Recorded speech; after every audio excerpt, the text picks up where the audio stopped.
प्रेम क्या है? जीना और जानना तो आसान है, लेकिन कहना बहुत कठिन है। जैसे कोई मछली से पूछे कि सागर क्या है, तो मछली कह सकती है ये है सागर, ये रहा, चारों तरफ वही है। लेकिन कोई पूछे कि कहो क्या है, बताओ मत, तो बहुत कठिन हो जाएगा मछली को। आदमी के जीवन में भी जो श्रेष्ठ है, सुंदर है और सत्य है, उसे जिया जा सकता, जाना जा सकता, हुआ जा सकता, लेकिन कहना बहुत मुश्किल है। और दुर्घटना और दुर्भाग्य यह है कि जिसमें जिया जाना चाहिए, जिसमें हुआ जाना चाहिए, उसके संबंध में मनुष्य जाति 5-6 हजार वर्ष से केवल बातें कर रही है। प्रेम की बात चल रही है, प्रेम के गीत गाए जा रहे हैं, प्रेम के भजन गाए जा रहे हैं, और प्रेम का मनुष्य के जीवन में कोई स्थान नहीं है। अगर आदमी के भीतर खोजने जाएं तो प्रेम से ज्यादा असत्य शब्द दूसरा नहीं मिलेगा। और जिन लोगों ने प्रेम को असत्य सिद्ध कर दिया है और जिन्होंने प्रेम की समस्त धाराओं को अवरुद्ध कर दिया है, और बड़ा दुर्भाग्य यह है कि लोग समझते हैं वे ही प्रेम के जन्मदाता भी हैं।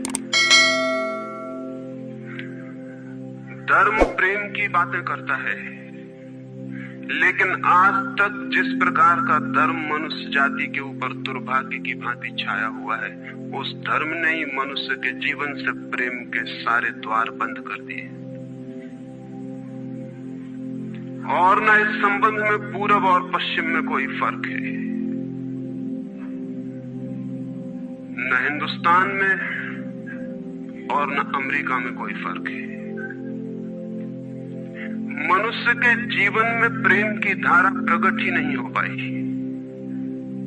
और नहीं हो पाई तो हम दोष देते हैं कि मनुष्य ही बुरा है, इसलिए नहीं प्रकट हो पाई। हम दोष देते हैं कि मन ही जहर है, इसलिए प्रकट नहीं हो पाई। मन जहर नहीं है, और जो लोग मन को जहर कहते रहे, उन्होंने ही प्रेम को जहरीला कर दिया, प्रेम को प्रकट नहीं होने दिया। मन जहर हो कैसे सकता है? इस जगत में कुछ भी जहर नहीं है। परमात्मा के सारे उपक्रम में कुछ भी विष नहीं है, सब अमृत है। लेकिन आदमी ने सारे अमृत को जहर कर लिया है, और इस जहर करने में शिक्षक, साधु, संत और तथाकथित धार्मिक लोगों का सबसे ज्यादा हाथ है। इस बात को थोड़ा समझ लेना जरूरी है, क्योंकि अगर ये बात दिखाई न पड़े तो मनुष्य के जीवन में कभी भी प्रेम भविष्य में भी नहीं हो सकेगा। क्योंकि जिन कारणों से प्रेम नहीं पैदा हो सका है, उन्हीं कारणों को हम प्रेम प्रकट करने के आधार और कारण बना रहे हैं।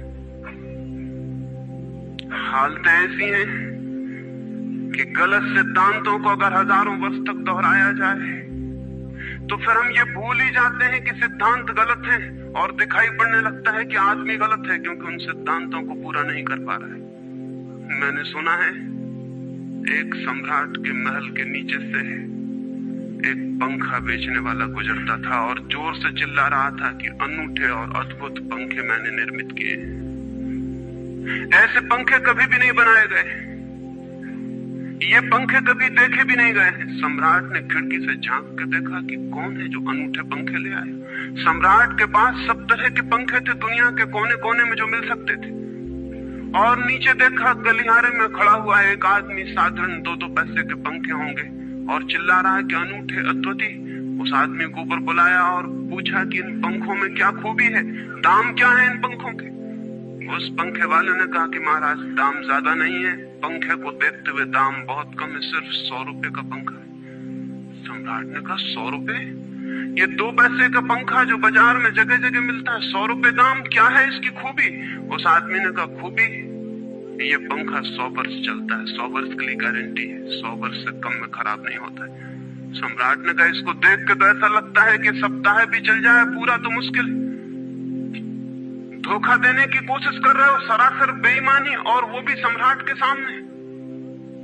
उस आदमी ने कहा, आप मुझे भली भांति जानते हैं, इसी गलिहारे में रोज पंखे बेचता हूं, 100 रुपए दाम है इसके, और अगर 100 वर्ष न चले तो जिम्मेदार मैं हूं, रोज तो नीचे मौजूद होता हूं। और फिर आप सम्राट हैं, आपको धोखा देके जाऊंगा कहां? वो पंखा खरीद लिया गया। सम्राट को विश्वास तो न था, लेकिन आश्चर्य भी था कि यह आदमी सरासर झूठ बोल रहा है, किस बल पर बोल रहा है। पंखा 100 रुपए में खरीद लिया गया और उससे कहा कि 7वें दिन तुम उपस्थित हो जाना। 2-4 दिन में ही पंखे की डंडी बाहर निकल गई, 7वें दिन तो वो बिल्कुल मुर्दा हो गए। लेकिन सम्राट ने सोचा कि शायद पंखे वाला आएगा नहीं, लेकिन ठीक समय पर 7वें दिन वो पंखे वाला हाजिर हो गया। उसने कहा, कहो महाराज। उन्होंने कहा, कहना नहीं है, ये पंखा पड़ा हुआ है, टूटा हुआ। ये 7 दिन में ये गति हो गई, तुम कहते 100 वर्ष चलेगा? पागल हो या धोखेबाज, क्या हो? उस आदमी ने कहा कि मालूम होता है आपको पंखा चलना नहीं आता है। पंखा तो 100 वर्ष चलता ही, पंखा तो गारंटीड है। आप पंखा झलते कैसे थे? सम्राट ने कहा, और भी सुनो, अब मुझे ये भी सीखना पड़ेगा कि पंखा कैसे किया जाता है। उस आदमी ने कहा, कृपा करके बताइए कि इस पंखे की गति 7 दिन में ऐसी कैसे बना दी आपने, किस भांति पंखा किया? सम्राट ने पंखा उठा के करके दिखाया कि इस भांति मैंने पंखा किया। उस आदमी ने कहा, समझ गया, भूल, इस तरह पंखा नहीं किया जाता। सम्राट ने कहा, और क्या रास्ता है पंखा जलने का? उस आदमी ने कहा, पंखा पकड़िए सामने और सिर को हिलाइए। पंखा 100 वर्ष चलेगा, आप समाप्त हो जाएंगे, लेकिन पंखा बचेगा। पंखा गलत नहीं है, आपके चलने का ढंग गलत है।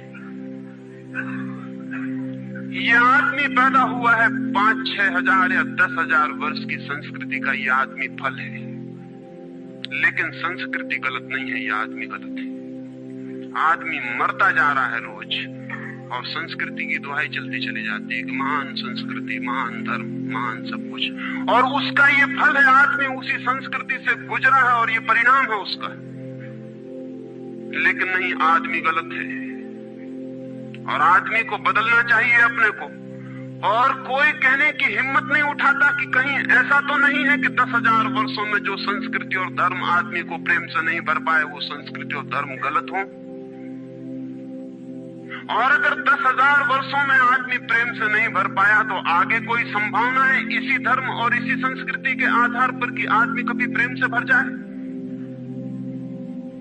10,000 वर्षों में जो नहीं हो पाया, वो आगे भी 10,000 वर्षों में होने वाला नहीं है, क्योंकि आदमी यही है, कल भी यही होगा। आदमी हमेशा से यही है और हमेशा यही होगा। और संस्कृति और धर्म जिनके हम नारे दिए चले जाते हैं, संतों और महात्माओं की जिनकी दुहाइयां दिए चले जाते हैं, सोचने के लिए हम तैयार नहीं कि कहीं हमारा बुनियादी चिंतन की दिशा ही तो गलत नहीं है।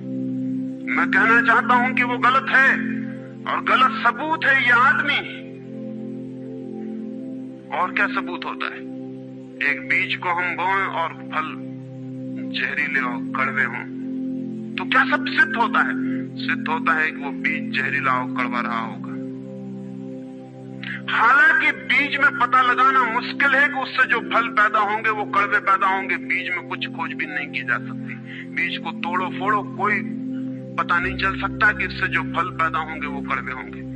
बीज को वो 100 वर्ष लग जाएंगे, वृक्ष होगा, बड़ा होगा, आकाश में फैलेगा, तब फल आएंगे और तब पता चलेगा कि वे कड़वे। 10,000 वर्ष में संस्कृति और धर्म के जो बीज बोए गए हैं, ये आदमी उसका फल है, और ये कड़वा है और घृणा से भरा हुआ है।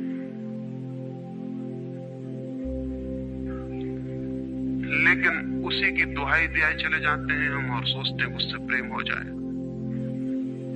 मैं आपसे कहना चाहता हूं, उससे प्रेम नहीं हो सकता है, क्योंकि प्रेम के पैदा होने की जो बुनियादी संभावना है, धर्मों ने उसकी ही हत्या कर दी है और उसमें ही जहर घोल दिया है।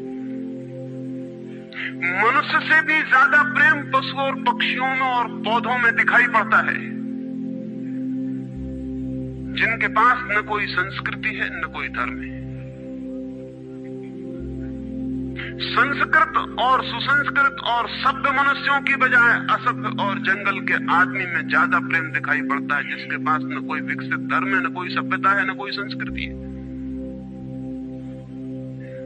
जितना आदमी सभ्य, सुसंस्कृत और तथाकथित धर्मों के प्रभाव में मंदिरों और चर्चों में प्रार्थना करने लगता, उतना ही प्रेम से शून्य क्यों होता चला जाता। जरूर कुछ कारण है, और दो कारणों पर मैं विचार करना चाहता हूं।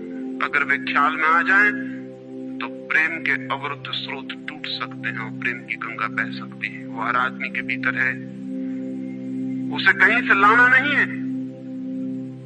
प्रेम कोई ऐसी बात नहीं है कि कहीं खोजने जाना है उसे, वो है, वो प्राणों की प्यास है हर एक के भीतर, वो प्राणों की सुगंध है प्रत्येक के भीतर, लेकिन चारों तरफ से परकोटा है उसके और वो प्रकट नहीं हो पाती। सब तरफ पत्थर की दीवार है और वो झरने नहीं फूट पाते। तो प्रेम की खोज और प्रेम की साधना कोई पॉजिटिव, कोई विधायक खोज और साधना नहीं है कि हम जाएं और कहीं प्रेम सीख लें। एक मूर्तिकार एक पत्थर को तोड़ रहा था, कोई देखने गया था कि मूर्ति कैसे बनाई जाती है। उसने देखा कि मूर्ति तो बिल्कुल नहीं बनाई जा रही, सिर्फ छेनी और हथौड़े से पत्थर तोड़ा जा रहा है। तो उस आदमी ने पूछा कि आप क्या कर रहे हैं, मूर्ति नहीं बनाएंगे? मैं तो मूर्ति का बनना देखने आया हूं, आप तो सिर्फ पत्थर तोड़ रहे हैं। उस मूर्तिकार ने कहा कि मूर्ति तो पत्थर के भीतर छिपी है, उसे बनाने की जरूरत नहीं है, सिर्फ उसके ऊपर जो व्यर्थ पत्थर जुड़ा है उसे अलग कर देने की जरूरत है और मूर्ति प्रकट हो जाएगी। मूर्ति बनाई नहीं जाती, मूर्ति सिर्फ आविष्कृत होती है, डिस्कवर होती है, अनावृत होती है, उगाड़ी जाती है। मनुष्य के भीतर प्रेम छिपा है, सिर्फ उगाड़ने की बात है, उसे पैदा करने का सवाल नहीं है, अनावृत करने की बात है। कुछ है जो हमने ऊपर से ओढ़ा हुआ है, जो उसे प्रकट नहीं होने देता। एक चिकित्सक से जाके आप पूछें कि स्वास्थ्य क्या है, और दुनिया का कोई चिकित्सक नहीं बता सकता कि स्वास्थ्य क्या है। बड़े आश्चर्य की बात है, स्वास्थ्य पर ही तो सारा चिकित्सा शास्त्र खड़ा है, सारी मेडिकल साइंस खड़ी है, और कोई नहीं बता सकता कि स्वास्थ्य क्या है। लेकिन चिकित्सक से पूछे कि स्वास्थ्य क्या है, तो वो कहेगा बीमारियों के बाबत हम बता सकते हैं कि बीमारियां क्या हैं, उनके लक्षण हमें पता है, एक एक बीमारी का अलग अलग परिभाषा हमें पता है। स्वास्थ्य का हमें कोई भी पता नहीं है। इतना हम कह सकते हैं कि जब कोई बीमारी नहीं होती तो जो होता है वो स्वास्थ्य है। स्वास्थ्य तो मनुष्य के भीतर छिपा है, इसलिए मनुष्य की परिभाषा के बाहर है। बीमारी बाहर से आती है, इसलिए बाहर से परिभाषा की जा सकती है। स्वास्थ्य भीतर से आता है, उसकी कोई परिभाषा नहीं की जा सकती। इतना ही हम कह सकते हैं कि बीमारियों का अभाव स्वास्थ्य है। लेकिन ये स्वास्थ्य की कहां परिभाषा हुई? स्वास्थ्य के संबंध में तो हमने कुछ भी ना कहा कि बीमारियां नहीं है, तो बीमारियों के संबंध में कहा। सच ये है कि स्वास्थ्य पैदा नहीं करना होता, या तो छिप जाता है बीमारियों में, या बीमारियां हट जाती हैं तो प्रकट हो जाता है। स्वास्थ्य हम में है, स्वास्थ्य हमारा स्वभाव है, प्रेम हम में है, प्रेम हमारा स्वभाव है। इसलिए ये बात गलत है कि मनुष्य को समझाया जाए कि तुम प्रेम पैदा करो। सोचना यह है कि प्रेम पैदा क्यों नहीं हो पा रहा है, बाधा क्या है, अड़चन क्या है, कहां रुकावट डाल दी गई। अगर कोई भी रुकावट ना हो तो प्रेम प्रकट होगा ही, उसे सिखाने की और समझाने की कोई भी जरूरत नहीं है। अगर मनुष्य के ऊपर गलत संस्कृति और गलत संस्कार की धाराएं और बाधाएं न हो तो हर आदमी प्रेम को उपलब्ध होगा ही, ये अनिवार्यता है। प्रेम से कोई बच ही नहीं सकता, प्रेम स्वभाव है। गंगा बहती है हिमालय से, बहेगी गंगा, उसके प्राण है, उसके पास जल है, वो बहेगी और सागर को खोज ही लेगी। न किसी पुलिस वाले से पूछेगी, न किसी पुरोहित से पूछेगी कि सागर कहाँ है। देखा किसी गंगा को चौरस्ते पर खड़े होकर पूछते कि सागर कहाँ है? उसके प्राणों में है छिपी सागर की खोज और ऊर्जा है, तो पहाड़ तोड़ेगी, मैदान तोड़ेगी और पहुंच जाएगी सागर तक। सागर कितने ही दूर हो, कितना ही छिपा हो, खोज ही लेगी। और कोई रास्ता नहीं है, कोई गाइड बुक नहीं है कि जिससे पता लगा ले कि कहां से जाना है, लेकिन पहुंच जाती है।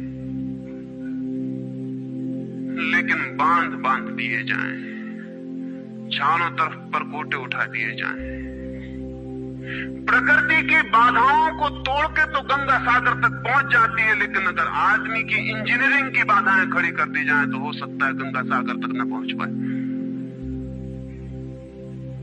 ये भेद समझ लेना जरूरी है। प्रकृति की कोई भी बाधा असल में बाधा नहीं है, इसलिए गंगा सागर तक पहुंच जाती है, हिमालय को काट के पहुंच जाती है।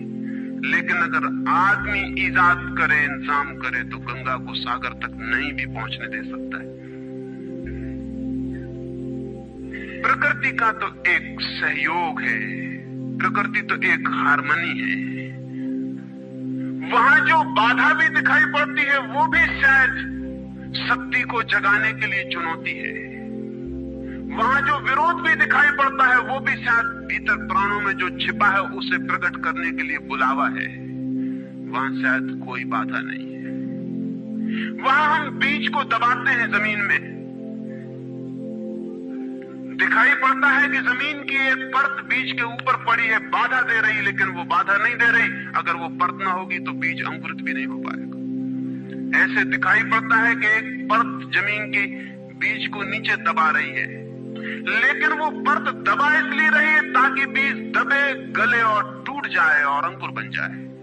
ऊपर से दिखाई पड़ता है वो जमीन बाधा दे रही, लेकिन वो जमीन मित्र है और सहयोग कर रही बीज को प्रकट करने में।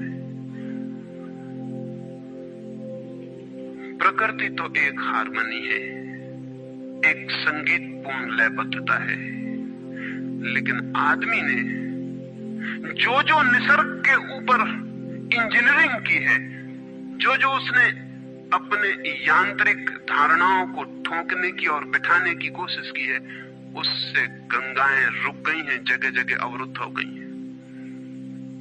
और फिर आदमी को दोष दिया जाता है। किसी बीज को दोष देने की जरूरत नहीं है। अगर वो पौधा न बन पाए तो हम कहेंगे कि जमीन नहीं मिली होगी, ठीक, पानी नहीं मिला होगा, ठीक, सूरज की रोशनी नहीं मिली होगी, ठीक, लेकिन आदमी के जीवन में खिल न पाए फूल प्रेम का तो हम कहते हैं तुम हो जिम्मेवार। और कोई नहीं कहता कि भूमि ना मिली होगी, ठीक, पानी ना मिला होगा, ठीक, सूरज की रोशनी ना मिली होगी, ठीक, इसलिए यह आदमी का पौधा अवरुद्ध रह गया, विकसित नहीं हो पाया, फूल तक नहीं पहुंच पाया। मैं आपसे कहना चाहता हूं कि बुनियादी बाधाएं आदमी ने खड़ी की हैं। प्रेम की गंगा तो बह सकती है और परमात्मा के सागर तक पहुंच सकती है। आदमी बना उसलिए है कि वो बहे और प्रेम बहे और परमात्मा तक पहुंच जाए, लेकिन हमने कौन सी बाधाएं खड़ी कर दी? पहली बात, आज तक मनुष्य की सारी संस्कृतियों ने सेक्स का, काम का, वासना का विरोध किया है। इस विरोध ने मनुष्य के भीतर प्रेम के जन्म की संभावना तोड़ दी, नष्ट कर दी। इस निषेध ने, क्योंकि सच्चाई यह है कि प्रेम की सारी यात्रा का प्राथमिक बिंदु काम है, सेक्स है। प्रेम की यात्रा का जन्म गंगोत्री, जहां से गंगा पैदा होगी प्रेम की, वो सेक्स है, वो काम है। और उसके सब दुश्मन है, सारी संस्कृतियां और सारे धर्म और सारे गुरु और सारे महात्मा। तो गंगोत्री पर ही चोट कर दी, वहीं रोक दिया। पाप है काम, अधम है काम, जहर है काम। और हमने सोचा भी नहीं कि काम की ऊर्जा ही, सेक्स एनर्जी ही अंततः प्रेम में परिवर्तित होती और रूपांतरित होती। प्रेम का जो विकास है वो काम की शक्ति का ही ट्रांसफॉर्मेशन है, वो उसी का रूपांतरण है। एक कोयला पड़ा हो और आपको ख्याल भी नहीं आएगा कि कोयला ही रूपांतरित होकर हीरा बन जाता है। हीरे और कोयले में बुनियादी रूप से कोई भी फर्क नहीं है। हीरे में भी वही तत्व है जो कोयले में, और कोयला हजारों वर्ष की प्रक्रिया से गुजर के हीरा बन जाता है, लेकिन कोयले की कोई कीमत नहीं है। उसे कोई घर में रखता भी है तो ऐसी जगह जहां दिखाई न पड़े, और हीरे को लोग छातियों पर लटका के घूमते हैं कि वो दिखाई पड़े। और हीरा और कोयला एक ही है, लेकिन कोई दिखाई नहीं पड़ता कि इन दोनों के बीच अंतर संबंध है, एक यात्रा है। कोयले की शक्ति ही हीरा बनती है, और अगर आप कोयले के दुश्मन हो गए, जो कि हो जाना बिल्कुल आसान है क्योंकि कोयले में कुछ भी नहीं दिखाई पड़ता, तो हीरे के पैदा होने की संभावना भी समाप्त हो गई, क्योंकि कोयला ही हीरा बन सकता था। सेक्स की शक्ति ही, काम की शक्ति ही प्रेम बनती है, लेकिन उसके विरोध में सारे दुश्मन हैं उसके, अच्छे आदमी उसके दुश्मन, और उसके विरोध ने प्रेम के अंकुर भी नहीं फूटने दिए, और जमीन से प्रथम से पहली सीढ़ी से नष्ट कर दिया भवन को। फिर वो हीरा नहीं बन पाता कोयला, क्योंकि उसके बनने के लिए जो स्वीकृति चाहिए, जो उसका विकास चाहिए, जो उसको रूपांतरित करने की प्रक्रिया चाहिए, उसका सवाल ही नहीं उठता। जिसके हम दुश्मन हो गए, जिसके हम शत्रु हो गए, जिससे हमारी द्वंद्व की स्थिति बन गई और जिससे हम निरंतर लड़ने लगे, अपनी ही शक्ति से आदमी को लड़ा दिया गया है, सेक्स की शक्ति से आदमी को लड़ा दिया गया है। और शिक्षाएं दी जाती हैं कि द्वंद्व छोड़ना चाहिए, कॉन्फ्लिक्ट छोड़नी चाहिए, लड़ना नहीं चाहिए, और सारी शिक्षाएं बुनियाद में सिखा रही हैं कि लड़ो, मन जहर है तो मन से लड़ो, जहर से तो लड़ना पड़ेगा, सेक्स पाप है तो उससे लड़ो। और ऊपर से कहा जा रहा है कि द्वंद्व छोड़ो। जिन शिक्षाओं के आधार पर मनुष्य द्वंद्व से भर रहा है, वही शिक्षाएं दूसरी तरफ कह रही हैं कि द्वंद्व छोड़ो। एक तरफ आदमी को पागल बनाओ और दूसरी तरफ पागल खाने खोलो कि उनका इलाज करना है। एक तरफ कीटाणु फैलाओ बीमारियों के, और फिर अस्पताल खोलो कि बीमारियों का इलाज यहां किया जाता है। एक बात समझ लेनी जरूरी है संबंध में, मनुष्य कभी भी काम से मुक्त नहीं हो सकेगा। काम उसके जीवन का प्राथमिक बिंदु है, उसी से जन्म होता है। परमात्मा ने काम की शक्ति को ही, सेक्स को ही सृष्टि का मूल बिंदु स्वीकार किया है, और परमात्मा जिसे पाप नहीं समझ रहा, महात्मा उसे पाप बता रहे हैं। अगर परमात्मा उसे पाप समझता है तो परमात्मा से बड़ा पापी इस पृथ्वी पर, इस जगत में, इस विश्व में कोई भी नहीं है। फूल खिला हुआ दिखाई पड़ रहा है, कभी सोचा है कि फूल का खिल जाना भी सेक्सुअल एक्ट है? फूल का खिल जाना भी काम की एक घटना है, वासना की एक घटना है। फूल में है क्या उसके खिल जाने में? उसके खिल जाने में कुछ भी नहीं है। वे बिंदु हैं, पराग के, वीरी के कण हैं, जिन्हें तितलियां उड़ा के दूसरे फूलों पे ले जाएंगी और नया जन्म देंगी। एक मोर नाच रहा है और कवि गीत गा रहे हैं, और संत भी देख के प्रसन्न होंगे, लेकिन उन्हें ख्याल नहीं कि नृत्य एक सेक्सुअल एक्ट है। मोर पुकार रहा है अपनी प्रेयसी को या अपने प्रेमी को, वो नृत्य किसी को रिझाने के लिए। पपीहा गीत गा रहा है, कोयल बोल रही है। एक आदमी जवान हो गया है, एक युवती सुंदर होकर विकसित हो गई है। वो सब की सब सेक्सुअल एनर्जी की अभिव्यक्तियां हैं, वो सब का सब काम का ही रूपांतरण है, वो सब का सब काम की ही अभिव्यक्ति, काम की ही अभिव्यंजना है। सारा जीवन, सारी अभिव्यक्ति, सारी फ्लावरिंग काम की है, और उस काम के खिलाफ संस्कृति और धर्म आदमी के मन में जहर डाल रहे हैं, उससे लड़ाने की कोशिश कर रहे हैं। मौलिक शक्ति से मनुष्य को उलझा दिया है लड़ने के लिए, इसलिए मनुष्य दीनहीन, प्रेम से रिक्त और थोथा और ना कुछ हो गया है। काम से लड़ना नहीं है, काम के साथ मैत्री स्थापित करनी है और काम की धारा को और ऊंचाइयों तक ले जाना है। किसी ऋषि ने किसी वधू को, नव वर और वधू को आशीर्वाद देते हुए कहा था कि तेरे 10 पुत्र पैदा हों और अंततः तेरा पति तेरा 11वां पुत्र हो जाए।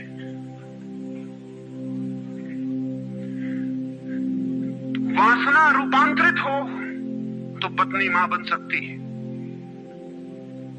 वासना रूपांतरित हो तो काम प्रेम बन सकता है, लेकिन काम ही प्रेम बनता है। काम की ऊर्जा ही प्रेम की ऊर्जा में विकसित होती है, फलित होती है। लेकिन हमने मनुष्य को भर दिया है काम के विरोध में। इसका परिणाम यह हुआ कि प्रेम तो पैदा नहीं हो सका, क्योंकि वो तो आगे का विकास था, काम की स्वीकृति से आता। प्रेम तो विकसित नहीं हुआ, और काम के विरोध में खड़े होने के कारण मनुष्य का चित्त ज्यादा से ज्यादा कामुक और सेक्सुअल होता चला गया।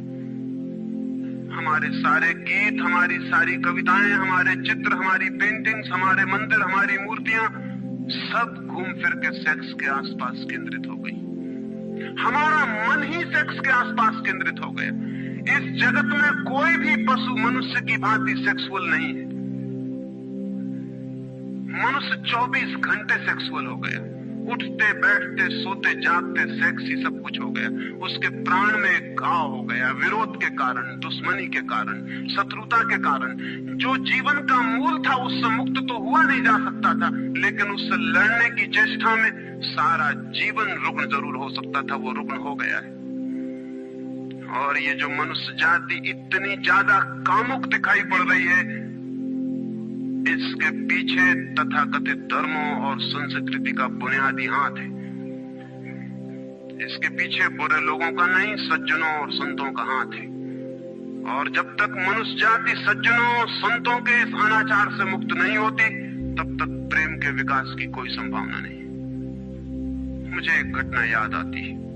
एक फकीर अपने घर से निकला था, किसी मित्र के पास मिलने जा रहा है। निकला है कि घोड़े पर उसका चढ़ा हुआ एक बचपन का दोस्त घर आके सामने खड़ा हो गया। उसने कहा कि दोस्त तुम घर पे रुको, वर्षों से प्रतीक्षा करता था कि तुम आओगे तो बैठेंगे और बात करेंगे, और दुर्भाग्य कि मुझे किसी मित्र से मिलने जाना है। मैं वचन दे चुका हूं तो मैं वहां जाऊंगा, घंटे भर में जल्दी से जल्दी लौट आऊंगा, तब तक तुम विश्राम करो। उसके मित्र ने कहा कि मुझे तो चैन नहीं है, अच्छा होगा कि मैं तुम्हारे साथ ही चला चलूं। लेकिन उसने कहा कि मेरे कपड़े सब गंदे हो गए धूल से रास्ते की, अगर तुम्हारे पास कुछ अच्छा कपड़ा हो तो मुझे दे दो, तो मैं डाल लूं और साथ हो जाऊं। निश्चित था उस फकीर के पास किसी सम्राट ने उसे एक बहुमूल्य कोट, एक पगड़ी और धोती भेंट की थी। उसने संभाल के रखी थी, कभी जरूरत पड़ेगी तो पहनूंगा। वो जरूरत नहीं आई थी,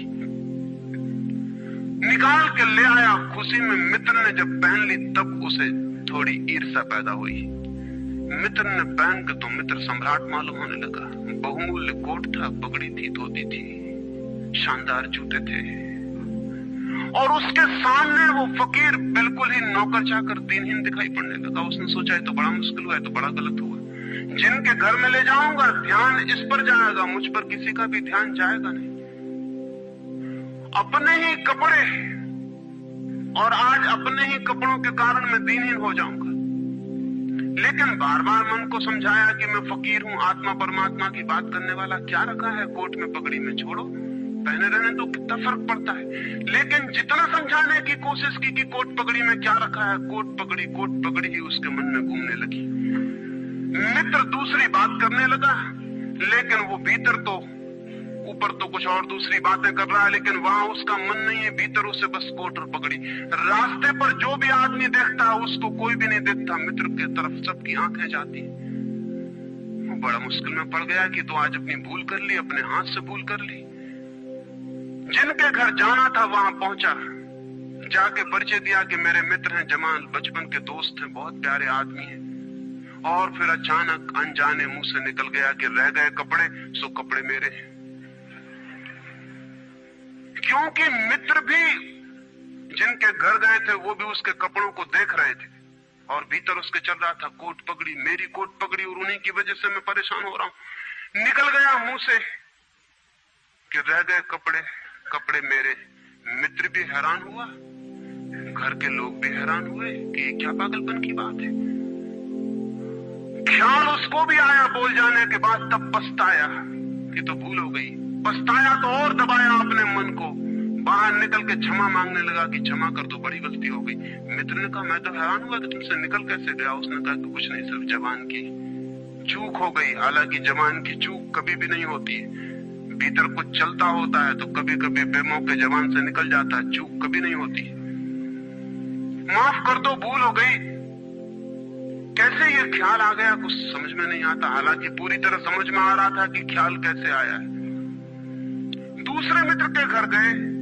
अब वो तय करता रहा रास्ते में कि अब चाहे कुछ भी हो जाए, ये नहीं कहना है कि कपड़े मेरे हैं, पक्का कर लेना है अपने मन को। घर के द्वार पर उसने जाके बिल्कुल दृढ़ संकल्प कर लिया कि ये बात नहीं उठानी कि कपड़े मेरे हैं।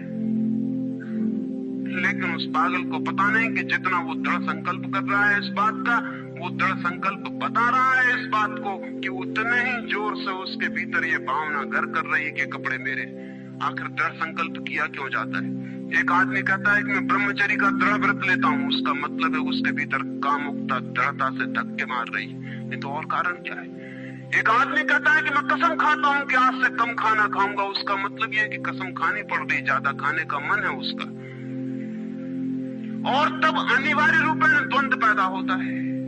जिससे हम लड़ना चाहते हैं वही हमारी कमजोरी है, और तब द्वंद्व पैदा हो जाना स्वाभाविक है। वो लड़ता हुआ दरवाजे के भीतर गया, संभल संभल के बोला कि मेरे मित्र हैं, लेकिन जब वो बोल रहा है तब उसको कोई नहीं देख रहा, उसके मित्र कोई उस घर के लोग देख रहे हैं। तब फिर उसे ख्याल आया कि मेरा कोट, मेरी पगड़ी। उसने कहा कि दृढ़ता से कसम खाई है, इसकी बात नहीं उठानी। मेरा क्या है कपड़ा लत्ता, कपड़े लत्ते किसी के होते हैं, ये तो सब संसार है, ये तो सब माया है। लेकिन ये सब समझा रहा है, लेकिन असलियत तो बाहर से भीतर, भीतर से बाहर हो रही। समझाया कि मेरे मित्र हैं, बचपन के दोस्त हैं, बहुत प्यारे आदमी हैं, रह गए कपड़े, कपड़े उन्हीं के हैं, मेरे नहीं है। पर घर के लोगों को ख्याल आया कि कपड़े उन्हीं के हैं, मेरे नहीं है। आज तक ऐसा परिचय कभी देखा नहीं गया था। बाहर निकल के क्षमा मांगने लगा कि बड़ी भूल हुई जा रही, मैं क्या करूं क्या ना करूं, ये क्या हो गया है मुझे। आज तक मेरी जिंदगी में कपड़ों ने इस तरह से मुझे नहीं पकड़ा था, किसी को नहीं पकड़ा। लेकिन अगर तरकीब उपयोग में करें तो कपड़े पकड़ ले सकते हैं। मित्र ने कहा, मैं जाता नहीं तुम्हारे साथ, पर वो हाथ जोड़ने लगा कि नहीं, ऐसा मत करो, जीवन भर के लिए दुख रह जाएगा कि मैंने क्या दुर्व्यवहार किया। अब मैं कसम खा के कहता हूं कि कपड़ों की बात ही नहीं उठानी। मैं बिल्कुल भगवान की कसम खाता हूं कि कपड़ों की बात नहीं उठानी। और कसम खाने वालों से हमेशा सावधान रहना जरूरी है, क्योंकि जो भी कसम खाता है उसके भीतर उस कसम से भी मजबूत कोई बैठा है जिसके खिलाफ वो कसम खा रहा है। और वो जो भीतर बैठा है वो ज्यादा भीतर है, कसम ऊपर है और बाहर है। कसम चेतन मन से खाई गई है, और जो भीतर बैठा है वो अचेतन की परतों तक समाया हुआ है। अगर मन के 10 हिस्से कर दें तो कसम एक हिस्से ने खाई है, 9 हिस्से उल्टा भीतर खड़ा हुआ है। ब्रह्मचर्य की कसम एक हिस्सा खा रहा है मन का, और 9 हिस्सा परमात्मा की दुहाई दे रहा है। वो जो परमात्मा ने बनाया वो उसके लिए कहा चला जा रहा है, कहे चला जा रहा है। गए तीसरे मित्र के घर। अब उसने बिल्कुल ही अपनी सांसों तक पे संयम कर रखा है। संयमी आदमी बड़े खतरनाक होते हैं, क्योंकि उनके भीतर ज्वालामुखी उबल रहा है और ऊपर से वो संयम साधे हुए हैं।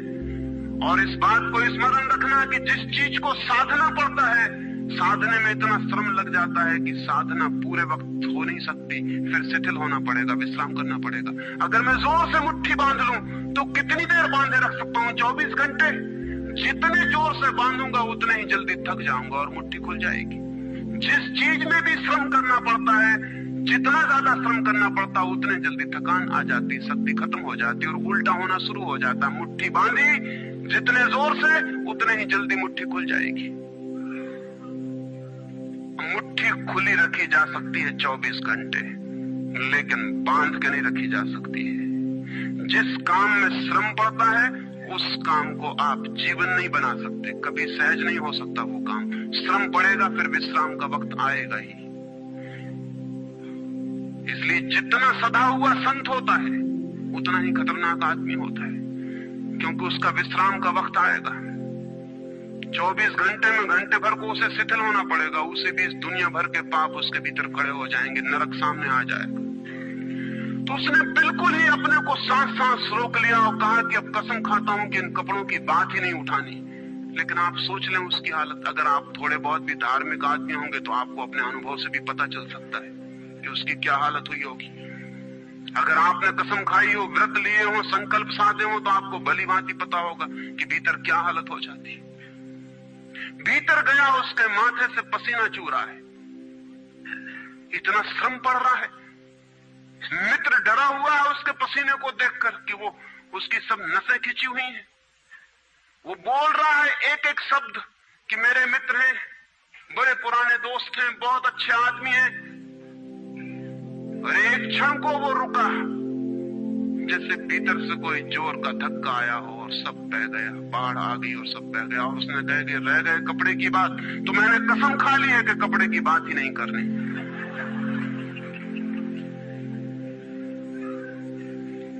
ये जो इस आदमी के साथ हुआ वो पूरी मनुष्य जाति के साथ सेक्स के संबंध में हो गया है।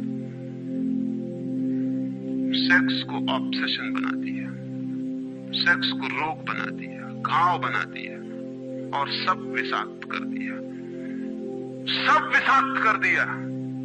छोटे छोटे बच्चों को समझाया जा रहा कि सेक्स पाप है, लड़कियों को समझाया जा रहा, लड़कों को समझाया जा रहा कि सेक्स पाप है।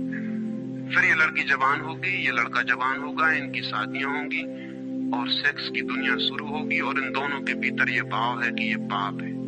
और फिर कहा जाएगा स्त्री को कि पति को परमात्मा मान। जो पाप में ले जा रहा उसको परमात्मा कैसे माना जा सकता? ये कैसे संभव है कि जो पाप में घसीट रहा है वो परमात्मा हो? और उस लड़के को कहा जाएगा, उस युवक को कहा जाएगा कि तेरी पत्नी है, तेरी साथनी है, तेरी संगी है। लेकिन जो नरक में ले जा रही, शास्त्रों में लिखा कि स्त्री नरक का द्वार है। ये नरक का द्वार, संगी और साथनी, ये मेरा आधा अंग, ये नरक की तरफ जाता हुआ आधा अंग मेरा, ये इसके साथ कौन सा सामंजस्य बन सकता है? सारे दुनिया का दाम्पत्य जीवन नष्ट किया है इस शिक्षा ने। और जब दंपति का जीवन नष्ट हो जाए तो प्रेम की कोई संभावना नहीं रही, क्योंकि जब पति और पत्नी प्रेम न कर सके एक दूसरे को, जो कि अत्यंत सहज और नैसर्गिक प्रेम है, तो फिर कौन और किसको प्रेम कर सकेगा? इस प्रेम को बढ़ाया जा सकता है कि पत्नी और पति का प्रेम इतना विकसित हो, इतना उदात्त हो, इतना ऊंचा बने कि धीरे धीरे बांध तोड़ दे और दूसरों तक फैल जाए। ये हो सकता है, लेकिन इसको समाप्त ही कर दिया जाए, तोड़ ही दिया जाए, विषाक्त कर दिया जाए तो फैलेगा क्या, बढ़ेगा क्या? रामानुज एक गांव में ठहरे थे और एक आदमी ने आके कहा कि मुझे परमात्मा को पाना है। तो उन्होंने कहा कि तूने कभी किसी को प्रेम किया है? उस आदमी ने कहा इस झंझट में मैं कभी पड़ा ही नहीं, प्रेम वगैरह की झंझट मैंने की, मुझे तो परमात्मा को खोजना है। रामानुज ने कहा तूने कभी झंझट ही नहीं की प्रेम की? उसने कहा मैं बिल्कुल सच कहता हूं आपसे। और बेचारा ठीक ही कह रहा था, क्योंकि धर्म की दुनिया में प्रेम एक डिस्क्वालिफिकेशन, एक अयोग्यता है। तो उसने सोचा कि अगर मैं कहूं किसी को प्रेम किया तो वो कहेंगे कि प्रेम छोड़, ये राग माग छोड़, अभी अगर पहले इन सब कुछ छोड़ के आ तब इधर आना। तो उस बेचारे ने किया भी हो तो वो कहता गया कि मैंने नहीं किया, नहीं किया। ऐसा कौन आदमी होगा जिसने थोड़ा बहुत प्रेम नहीं किया हो? रामानुज ने तीसरी बार पूछा कि तू कुछ तो बता, थोड़ा बहुत भी, कभी भी किसी को? उसने कहा माफ करिए, आप क्यों बात बात वही बात पूछे चले जा रहे हैं? मैंने प्रेम की तरफ आंख उठा के नहीं देखा, मुझे तो परमात्मा को खोजना है। तो रामानुज ने कहा मुझे क्षमा कर, तू कहीं और खोज, क्योंकि मेरा अनुभव यह है कि अगर तूने किसी को प्रेम किया हो तो उस प्रेम को फिर इतना बड़ा जरूर किया जा सकता है कि वो परमात्मा तक पहुंच जाए। लेकिन अगर तूने प्रेम ही नहीं किया तो तेरे पास कुछ है ही नहीं जिसको बड़ा किया जा सके, बीज ही नहीं है तेरे पास जो वृक्ष बन सके। तो तू जा कहीं और पूछ। और जब पति और पत्नी में प्रेम ना हो, जिस पत्नी ने अपने पति को प्रेम ना किया हो और जिस पति ने अपनी पत्नी को प्रेम ना किया हो, वे बेटों को, बच्चों को प्रेम कर सकते हैं तो आप गलती में हैं। पत्नी उसी मात्रा में बेटे को प्रेम करेगी जिस मात्रा में उसने अपने पति को प्रेम किया है, क्योंकि ये बेटा पति का ही फल है, उसका ही प्रतिफलन है, उसका ही रिफ्लेक्शन है। ये इस बेटे के प्रति जो प्रेम होने वाला है वो उतना ही होगा जितना उसने पति को चाहा और प्रेम किया हो। ये पति की ही मूर्ति है जो फिर नई होकर वापस लौट आई है। अगर पति के प्रति प्रेम नहीं है तो बेटे के प्रति प्रेम सच्चा कभी भी नहीं हो सकता। और अगर बेटे को प्रेम नहीं किया गया, पालना पोसना और बड़ा कर देना प्रेम नहीं है, तो बेटा मां को कैसे प्रेम कर सकता है, बाप को कैसे प्रेम कर सकता है? वो जो यूनिट है जीवन का परिवार, वो विषाक्त हो गया है सेक्स को दूषित कहने से, कंडेम करने से, निंदित करने से, और परिवार ही फैलकर पूरा जगत है, पूरा विश्व। और फिर हम कहते हैं कि प्रेम बिल्कुल दिखाई नहीं पड़ता। प्रेम कैसे दिखाई पड़ेगा? हालांकि हर आदमी कहता है कि मैं प्रेम करता हूं, माँ कहती है, पत्नी कहती है, बाप कहता है, भाई कहता है, बहन कहती है, मित्र कहते हैं कि हम प्रेम करते हैं। सारी दुनिया में हर आदमी कहता है कि हम प्रेम करते हैं, और दुनिया में इकट्ठा देखो तो प्रेम कहीं दिखाई ही नहीं पड़ता। इतने लोग अगर प्रेम करते हैं तो दुनिया में तो प्रेम की वर्षा हो जानी चाहिए थी, प्रेम के फूल ही फूल खिल जाने चाहिए थे, प्रेम के दिए ही दिए जल जाते, घर घर प्रेम का दिया होता तो दुनिया में इकट्ठी इतनी रोशनी होती प्रेम की। लेकिन वहां तो घृणा की रोशनी दिखाई पड़ती है, क्रोध की रोशनी दिखाई पड़ती है, युद्धों की रोशनी दिखाई पड़ती है, प्रेम का तो कोई पता नहीं चलता। झूठी है ये बात, और ये झूठ जब तक हम मानते चले जाएंगे तब तक सत्य की दिशा में खोज भी नहीं हो सकती। कोई किसी को प्रेम नहीं कर रहा है, और जब तक काम के निसर्ग को परिपूर्ण आत्मा से स्वीकृति नहीं मिलती तब तक कोई किसी को प्रेम कर भी नहीं सकता है। मैं आपसे कहना चाहता हूं कि काम दिव्य है, डिवाइन है। सेक्स की शक्ति परमात्मा की शक्ति है, ईश्वर की शक्ति है। इसीलिए तो उससे ऊर्जा पैदा होती है और नया जीवन विकसित होता है। वही तो सबसे रहस्यपूर्ण शक्ति है, वही तो सबसे ज्यादा मिस्टीरियस फोर्स है। उससे दुश्मनी छोड़ दें। अगर आप चाहते हैं कि कभी आपके जीवन में प्रेम की वर्षा हो जाए, उससे दुश्मनी छोड़ दें, उसे आनंद से स्वीकार करें,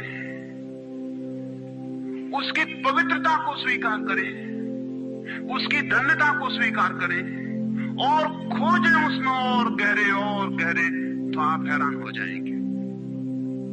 जितनी पवित्रता से काम की स्वीकृति होगी उतना ही काम पवित्र होता चला जाता है, और जितनी अपवित्रता और पाप की दृष्टि से काम से विरोध होगा, काम उतना ही पापपूर्ण और कुरूप होता चला जाता है। जब कोई अपनी पत्नी के पास ऐसे जाए जैसे कोई मंदिर के पास जाता है, जब कोई पत्नी अपने पति के पास ऐसे जाए जैसे सच में कोई परमात्मा के पास जाता है, क्योंकि जब दो प्रेमी काम से निकट आते हैं, जब वे संभोग से गुजरते हैं, तब सच में ही वे परमात्मा के मंदिर के निकट से गुजर रहे हैं। वहीं परमात्मा काम कर रहा है उनकी उस निकटता में, वहीं परमात्मा की सृजन शक्ति काम कर रही है।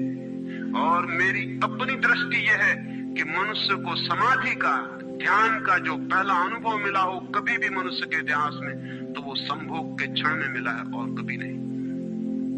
संभोग के क्षण में ही पहली बार ये स्मरण आया है आदमी को कि इतने आनंद की वर्षा हो सकती है। और जिन्होंने सोचा, जिन्होंने मेडिटेट किया, जिन लोगों ने काम के संबंध पर और मैथुन पर चिंतन किया और ध्यान किया, उन्हें यह दिखाई पड़ा कि काम के क्षण में, मैथुन के क्षण में, संभोग के क्षण में मन विचारों से शून्य हो जाता है। एक क्षण को मन के सारे विचार रुक जाते हैं, और वो विचारों का रुक जाना और वो मन का ठहर जाना ही आनंद की वर्षा का कारण होता है। तब उन्हें सीक्रेट मिल गया, राज मिल गया कि अगर मन को विचारों से मुक्त किया जा सके किसी और विधि से भी, तो भी इतना ही आनंद मिल सकता है। और तब समाधि और योग की सारी व्यवस्थाएं विकसित हुई, जिनमें ध्यान और सामायिक और मेडिटेशन और प्रेयर, इनकी सारी व्यवस्थाएं विकसित हुई। इन सब के मूल में संभोग का अनुभव है। और फिर मनुष्य को अनुभव हुआ कि बिना संभोग में जाए भी चित्त शून्य हो सकता है, और जो रस की अनुभूति संभोग में हुई थी वो बिना संभोग के भी बरस सकती है। फिर संभोग क्षणिक हो सकता है, क्योंकि शक्ति और ऊर्जा का वो निकास और बहाव है, लेकिन ध्यान सतत हो सकता है। तो मैं आपसे कहना चाहता हूं कि एक युगल संभोग के क्षण में जिस आनंद को अनुभव करता है, एक योगी 24 घंटे उस आनंद को अनुभव करने लगता है। लेकिन इन दोनों आनंदों में बुनियादी विरोध नहीं है, और इसलिए जिन्होंने कहा कि विषयानंद और ब्रह्मानंद भाई भाई हैं, उन्होंने जरूर सत्य कहा है। वे सहोदर हैं, एक ही उदर से पैदा हुए हैं, एक ही अनुभव से विकसित हुए, उन्होंने निश्चित ही सत्य कहा है। तो पहला सूत्र आपसे कहना चाहता हूं, अगर चाहते हैं कि पता चले कि प्रेम तत्व क्या है, तो पहला सूत्र है काम की पवित्रता, दिव्यता, उसकी ईश्वरीय अनुभूति की स्वीकृति, उसको परम हृदय से, पूर्ण हृदय से अंगीकार। और आप हैरान हो जाएंगे, जितने परिपूर्ण हृदय से काम की स्वीकृति होगी, उतने ही आप काम से मुक्त होते चले जाएंगे। जितना अस्वीकार होता है, उतने ही हम बंधते हैं, जैसा वो फकीर कपड़ों से बंध गया। जितना स्वीकार होता है, उतने हम मुक्त होते हैं। अगर परिपूर्ण स्वीकार है, टोटल एक्सेप्टेबिलिटी है जीवन का जो निसर्ग है उसकी, तो आप पाएंगे कि वो परिपूर्ण स्वीकृति को मैं आस्तिकता कहता हूं। वही आस्तिकता व्यक्ति को मुक्त करती है। नास्तिक मैं उनको कहता हूं जो जीवन के निसर्ग का अस्वीकार करते हैं, निषेध करते हैं। ये बुरा है, ये पाप है, ये विष है, ये छोड़ो, ये छोड़ो, ये छोड़ो। जो छोड़ने की बातें कर रहे हैं वे ही नास्तिक हैं। जीवन जैसा है उसे स्वीकार करो और जियो उसकी परिपूर्णता में। वही परिपूर्णता रोज रोज सीढ़ियां सीढ़ियां ऊपर उठाती जाती, वही स्वीकृति मनुष्य को ऊपर ले जाती, और एक दिन उसके दर्शन होते हैं जिसका काम में पता भी नहीं चलता था। काम अगर कोयला था तो एक दिन हीरा भी प्रकट होता है प्रेम का। तो पहला सूत्र यह है। दूसरा सूत्र आपसे कहना चाहता हूं, और वो दूसरा सूत्र भी संस्कृति ने और आज तक की सभ्यता ने और धर्मों ने हमारे भीतर मजबूत किया है। दूसरा सूत्र भी स्मरणीय है, क्योंकि पहला सूत्र तो काम की ऊर्जा को प्रेम बना देगा, और दूसरा सूत्र द्वार की तरह रोके हुए है उस ऊर्जा को बहने से, वो बह नहीं पाएगी। वो दूसरा सूत्र है मनुष्य का ये भाव कि मैं हूं, ईगो, उसका अहंकार कि मैं हूं। बुरे लोग तो कहते ही हैं कि मैं हूं, अच्छे लोग और जोर से कहते हैं कि मैं हूं, और मुझे स्वर्ग जाना है और मोक्ष जाना है, और मुझे ये करना है और मुझे वो करना है। लेकिन वो मैं खड़ा हुआ है वहां भीतर। और जिस आदमी का मैं जितना मजबूत है, उतना ही उस आदमी की सामर्थ्य दूसरे से संयुक्त हो जाने की कम हो जाती है। क्योंकि मैं एक दीवार है, एक घोषणा है कि मैं हूं। मैं की घोषणा कह देती है तुम हो, मैं हूं, दोनों के बीच फासला है। फिर मैं कितना ही प्रेम करूं और आपको अपनी छाती से लगा लूं, लेकिन फिर भी हम दो हैं। छातियां कितनी ही निकट आ जाएं, फिर भी बीच में फासला है। मैं हूं, तुम हो। इसलिए निकटतम अनुभव भी निकट नहीं ला पाते।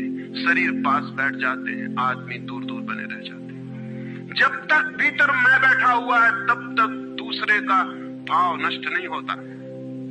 शास्त्र ने कहीं एक अद्भुत वचन कहा है कि दी अदर इज हेल। वो जो दूसरा है वही नरक है। लेकिन शास्त्र ने ये नहीं कहा कि why the other is other. वो दूसरा क्यों है? वो दूसरा इसलिए है कि मैं हूं, और जब तक मैं हूं तब तक दुनिया में हर चीज दूसरी है, अन्य है, भिन्न है। और जब तक भिन्नता है तब तक प्रेम का अनुभव नहीं हो सकता। प्रेम है एकात्म का अनुभव। प्रेम है इस बात का अनुभव कि गिर गई दीवार और दो ऊर्जाएं मिल गई और संयुक्त हो गई। प्रेम है इस बात का अनुभव कि एक व्यक्ति और दूसरे व्यक्ति की सारी दीवारें गिर गई और प्राण संयुक्त हुए, मिले और एक हो गए।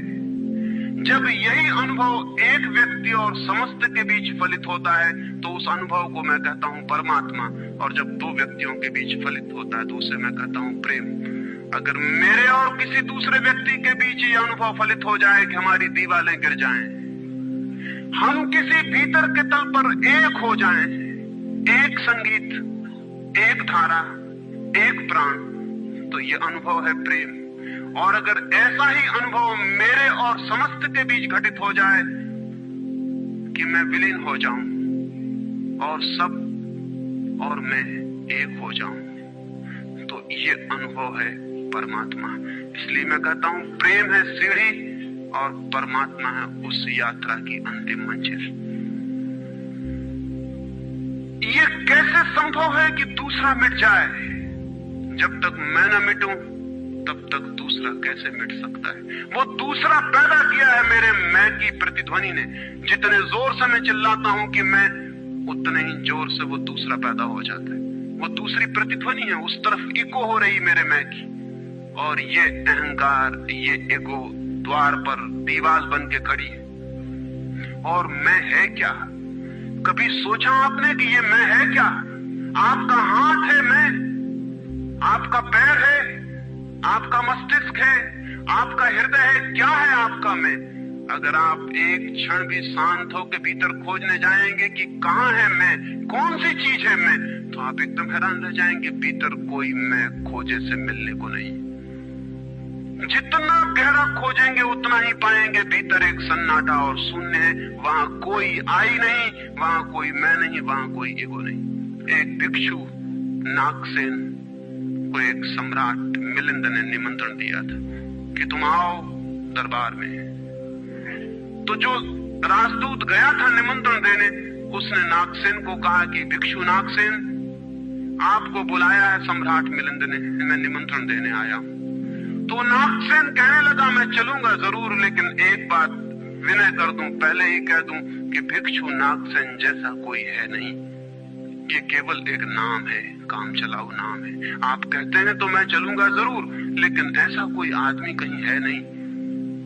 राजदूत ने जाके सम्राट को कह दिया कि बड़ा अजीब आदमी है वो कहने लगा कि मैं चलूंगा जरूर, लेकिन ध्यान रहे कि भिक्षु नागसेन जैसा कहीं कोई है नहीं, ये केवल एक काम चलाऊ नाम है।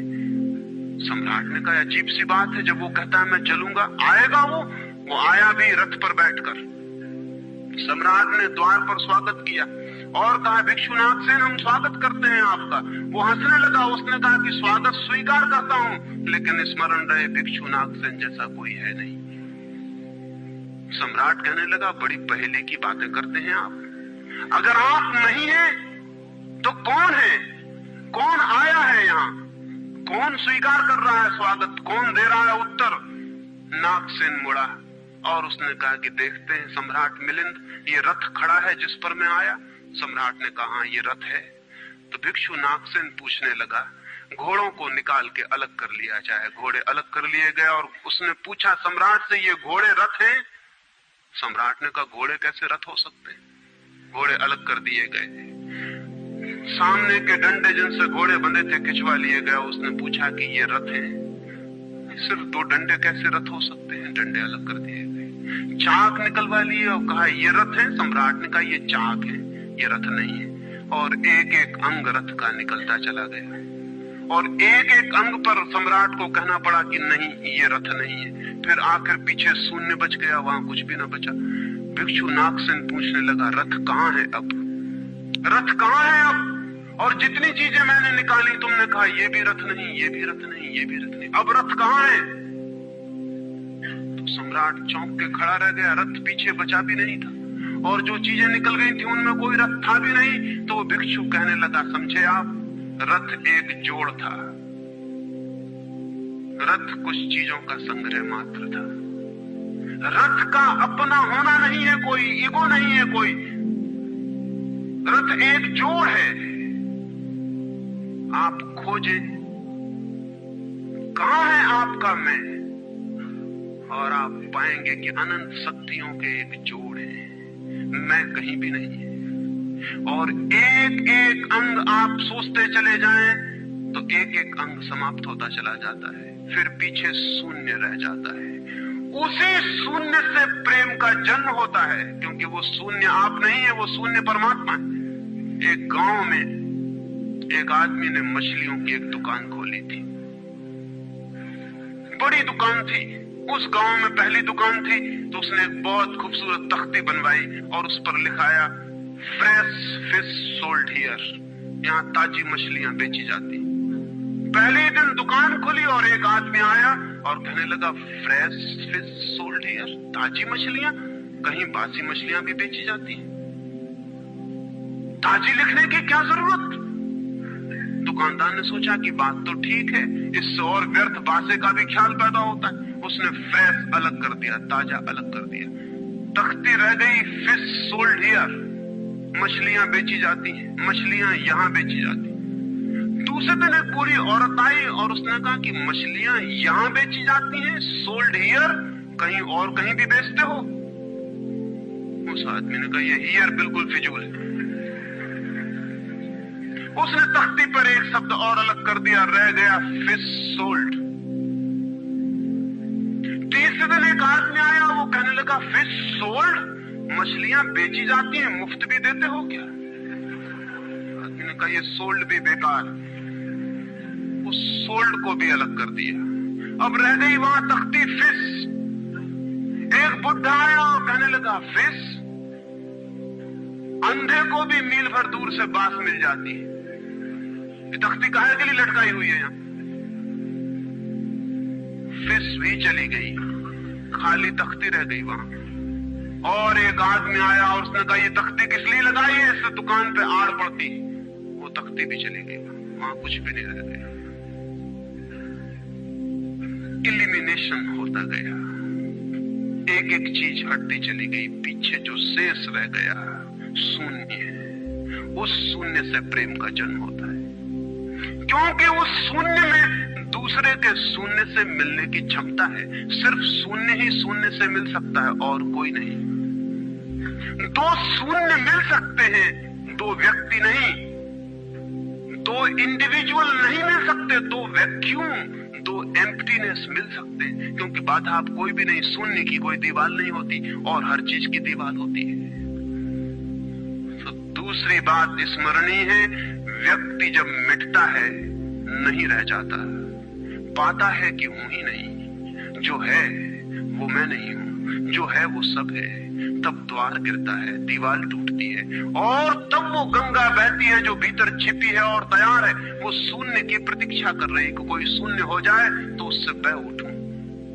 हम एक कुआं खोदते हैं, पानी भीतर है, पानी कहीं से लाना नहीं होता, लेकिन बीच में मिट्टी पत्थर पड़े हैं, उनको निकाल के बाहर कर देते हैं। करते क्या है हम? करते हैं हम एक शून्य बनाते हैं, एक खाली जगह बनाते हैं, एक एम्प्टीनेस बनाते हैं। कुआं खोदने का मतलब है खाली जगह बनाना, ताकि खाली जगह में जो भीतर छिपा हुआ पानी है वो प्रकट होने के लिए जगह पा जाए, स्पेस पा जाए। वो भीतर है, उसको जगह चाहिए प्रकट होने को, जगह नहीं मिल रही, भरा हुआ है कुआं मिट्टी पत्थर से। मिट्टी पत्थर हमने अलग कर दिए, वो पानी उबल के बाहर आ गया। आदमी के भीतर प्रेम भरा हुआ है, स्पेस चाहिए, जगह चाहिए जहां वो प्रकट हो जाए। और हम भरे हुए हैं अपने मैं से। हर आदमी चिल्लाए चला जा रहा है मैं, और स्मरण रखें जब तक आपकी आत्मा चिल्लाती है मैं, तब तक आप मिट्टी पत्थर से भरे हुए कुएं हैं। आपके कुएं में प्रेम के झरने नहीं फूटेंगे, नहीं फूट सकते। मैंने सुना है एक बहुत पुराना वृक्ष था, आकाश में सम्राट की तरह उसके हाथ फैले हुए थे। उस पर फूल आते थे तो दूर दूर से पक्षी सुगंध लेने आते, उस पर फल लगते थे तो तितलियां उड़ती।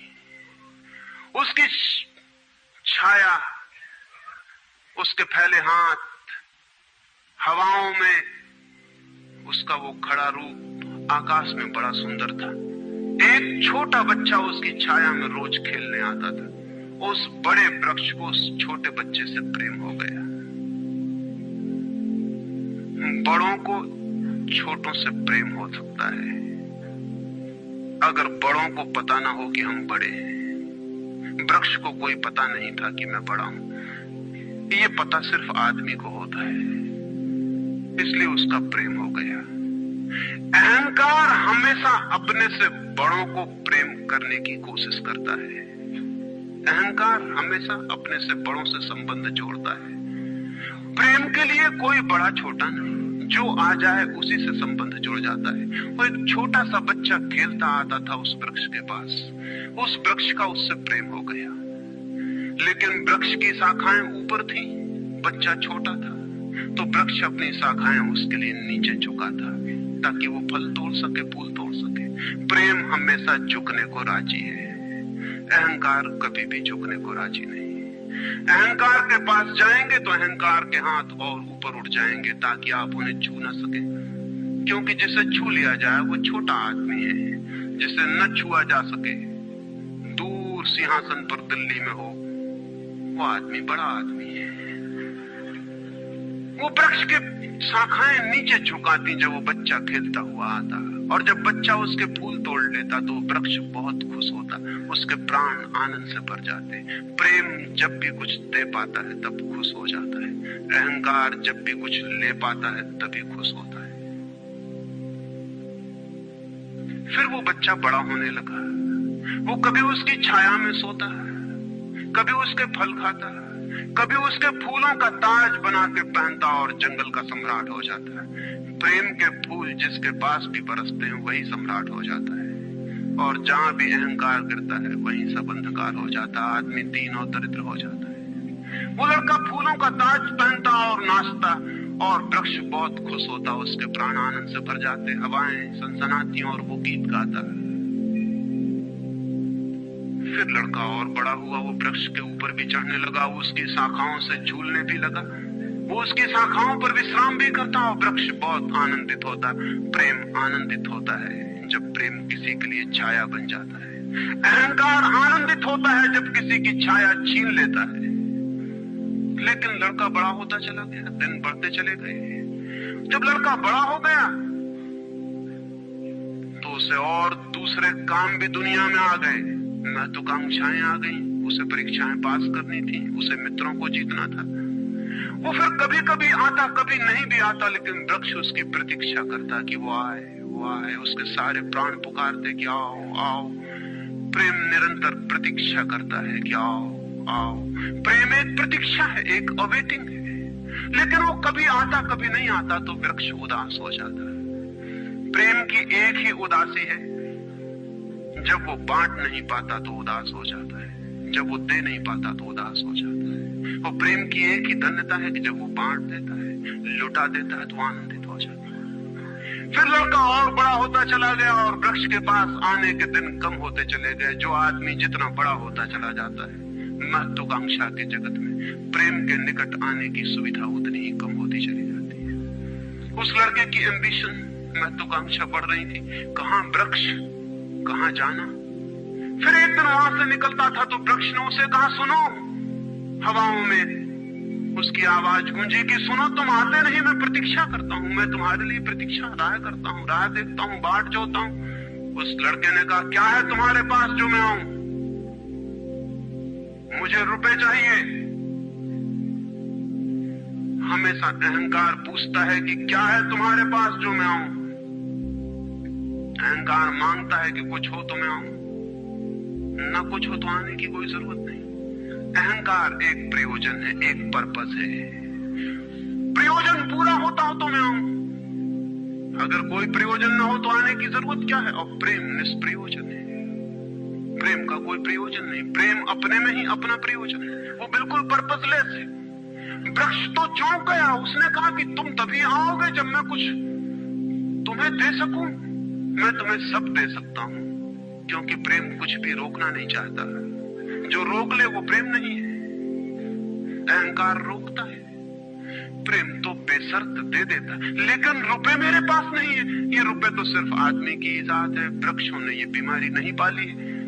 उस वृक्ष ने कहा, इसलिए तो हम इतने आनंदित होते हैं, इतने फूल खिलते हैं, इतने फल लगते हैं, इतनी बड़ी छाया होती है, हम इतना नाचते हैं आकाश में, हम इतने गीत गाते हैं, पक्षी हम पर आते हैं और संगीत का कलरव करते हैं, क्योंकि हमारे पास रुपए नहीं है। जिस दिन हमारे पास भी रुपए हो जाएंगे, हम भी आदमी जैसे दीन मंदिरों में बैठ के सुनेंगे कि शांति कैसे पाई जाए, प्रेम कैसा पाया जाए। नहीं, हमारे पास रुपए नहीं है। तो उसने कहा फिर मैं क्या हूं तुम्हारे पास? जहां रुपए हैं मुझे वहां जाना पड़ेगा, मुझे रुपयों की जरूरत है। अहंकार रुपया मांगता है क्योंकि रुपया शक्ति है, अहंकार शक्ति मांगता है। उस वृक्ष ने बहुत सोचा, फिर उसे ख्याल आया तो तुम एक काम करो, मेरे सारे फलों को तोड़ के ले जाओ और बेच दो तो शायद रुपए मिल जाए। और उस लड़के को भी ख्याल आया, वो चढ़ा और उसने सारे फल तोड़ डाले, कच्चे भी गिरा डाले, शाखाएं भी टूटी, पत्ते भी टूटे, लेकिन वृक्ष बहुत खुश हुआ, बहुत आनंदित हुआ। टूट के भी प्रेम आनंदित होता है, अहंकार पाके भी आनंदित नहीं होता, पाके भी दुखी होता है। और वो लड़के ने तो धन्यवाद भी नहीं दिया पीछे लौटकर, लेकिन उस वृक्ष को पता भी नहीं चला, उसे तो धन्यवाद मिल गया इसी में कि उसने उसके प्रेम को स्वीकार किया और उसके फलों को ले गया और बाजार में बेचा। लेकिन फिर वो बहुत दिनों तक नहीं आया। उसके पास रुपए थे और रुपयों से रुपए पैदा करने की वो कोशिश में लग गया, तो वो भूल गए।